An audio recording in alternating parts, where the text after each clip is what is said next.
Hey guys, Darren here. Welcome to Mayhem Country Living. I am out here by the creek. Watched the ducks walk down. My wife and I did the hooch, and just kind of out here looking at different stuff. You can hear all the birds. We had a bunch of storms come through, and a lot of hard rain and thunder and lightning for about 2 hours, and it kind of went away.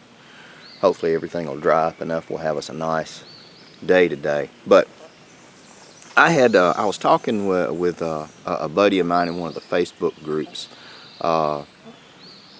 from Chicken Hill Farm, I believe is the name of it, and Kevin Lee May, and he and I are pretty good friends, and we talk a lot. And I had related this story to him. It's something about my dad, and it was about when it's time to stop. And by stopping, I mean when you're dead. This is something when it's time to stop.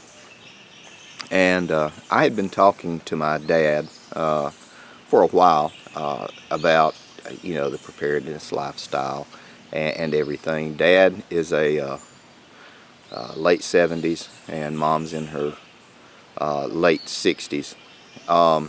They live about 50 miles away. Got them a little house, a little piece of land, swimming pool, and all that stuff. But that's just kind of the background on it. Dad was done all kinds of different stuff, but one of the things he did, he was Army. He was in the Army for years, and then National Guard. And in there, he was a drill instructor. So yeah, my dad was a drill instructor. People ask me, why didn't you go into the military? I grew up 6 years old, almost like waking up to reveille. But that's why I didn't. I moved out at 17 when I graduated, and I never went back. So, in essence, I was in there almost 20 years with my dad. And Dad says he was in there back when they could still put hands on you. So, take that for what you will. Very, about the same size as me, my same stature, unassuming man. He's one of my heroes too. He's a great guy. But he and I were talking about this stuff and that stuff, and I said, well, I start out with storms and tornadoes and everything, but Dad's pretty savvy. He knows about this stuff. And I said, well, tornadoes and stuff like that come. All you got to do is just, get in touch with me, and we'll come out and bring you. I'd tried to get them to move out here with us. I was going to buy them, a new mobile home, put it out and set it up. They didn't want to. They want to stay where they are. Say we like it here, we're going to die here. Okay, fair enough. For having a military background, Dad's just not into the shooting or anything like that anymore. He said, I did enough of it. I don't really care to do it anymore. And I think he might have a 22. And we got on the point of just like the economy and the way things are getting. And he said, yeah, I just kind of wonder. He said, and he's also a lay minister, Baptist minister. Now he is. And he said, well, we just kind of rely on God to take care of us and do everything. And I said, well, that's fantastic that you do that. I said, but being ready for storms and disasters and whatnot, that's pretty good stuff too. Being able to be on your own and take care of yourself. He says, yeah. And we got to talking about some more of the darker sides of prepping.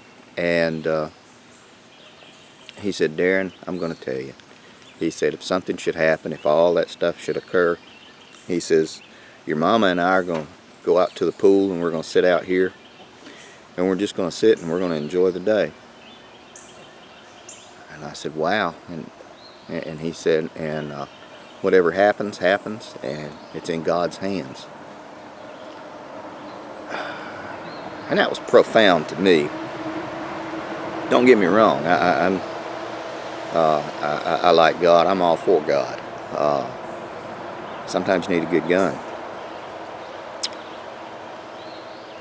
And I thought about it. And basically he was saying that they're just going to accept whatever happens and they'll die on their property. And And he said, don't come for us. Don't look for us. Don't worry about us. Know that if something should happen, know that we died together. And we're quite happy and content, and we want the best for y'all. And you don't worry about us. And I thought, damn, that's pretty deep. So they have their exit strategy, in essence. How do you know when it's time? What are you going to do when it's that time? Will it ever be that time? For me, at the age we are, my wife and I, and what I have and what I know, never. Nope. Never will. But I just don't know. And I thought about what he said, and I thought about it, and I thought about it. And so I got him a gun. I got him a 9mm, a few boxes of ammunition. He knows how to shoot. He's competent. He's been out here a few times and shot. We're out here on the shooting range, actually, by the creek. That's where we're filming this. And he liked it, and I showed him how to clean it, and he already had a gun cleaning kit. And he said thank you, and I gave him a couple of buckets of food, and they've got a big ass swimming pool out in the backyard, so they have plenty of water, and they might have enough food for a week or two in their house, something like that, if some sort of disaster should happen or occur. But that's just how some people think. And like I said, Dad's old Army, military drill instructor, and he is resigned and accepts the inevitable. And I guess we all have to accept it at some point. But, it just makes you wonder. I guess he's doing it on his terms, if something should ever happen like that. And that's pretty good.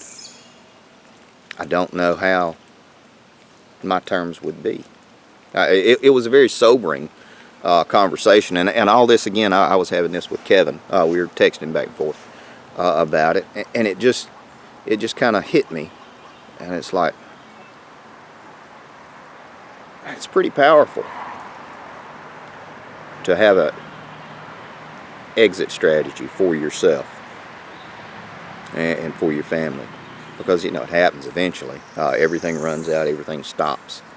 There's never enough beans and bullets and rice, Band-Aids and all that stuff. That's one of the reasons we do the renewable stuff, the homestead and the chickens and the gardening and all that stuff. Hang on, I'll spin you around and show you this as we're talking.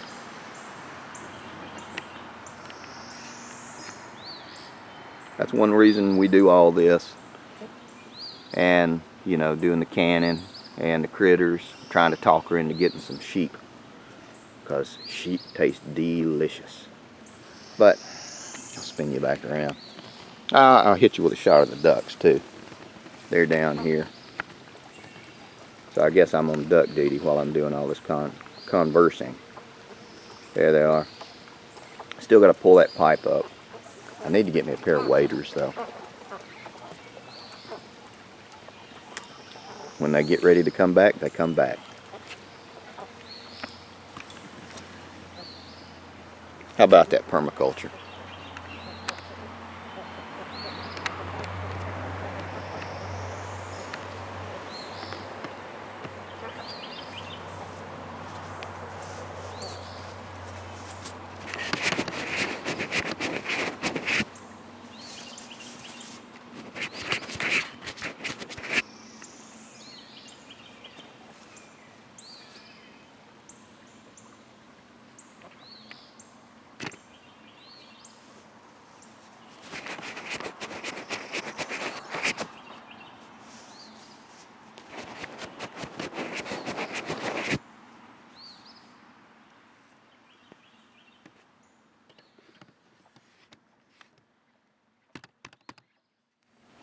Okay guys, now we're back. So it was just kind of an interesting conversation that I had with him as to what their plans were and what their thoughts were. And then I had to sit and think, well, how does that affect me? What they're saying, what they're talking about, how does that affect me? Because this is the side of prepping that not many people talk about. This is basically, guys, you know, at some point, everything's going to fail. It's going to run out. It's the way it is. We all get old. We all die. It's just the way it is. But it's interesting for somebody to already have an exit strategy like that, and being being resigned to the fact that if this happens, this happens, and that's just how it is. So he is a lot further along in life than I am, and but it's still really interesting. So at some point, I would suggest, when you're in a good space in your head, think about it. What would you do when if it's close to time and you think it might be time? Me, I got no clue yet. You know, I always say kicking and screaming. That's how you go. But I don't know. Anyway, I hate to hit you with such a sobering video this early in the morning. It's a pretty day to do it, and it's a pretty day to be out here. We're gonna wrap it up. I gotta go inside and reheat my coffee. I gotta go to the feed store today and get some food for all these delinquents. Anyway, guys, in just a second, you're gonna see a picture of my ugly mug pop up over here, and on the other side are gonna be some videos. We are indeed your brand of wacky. Yes, I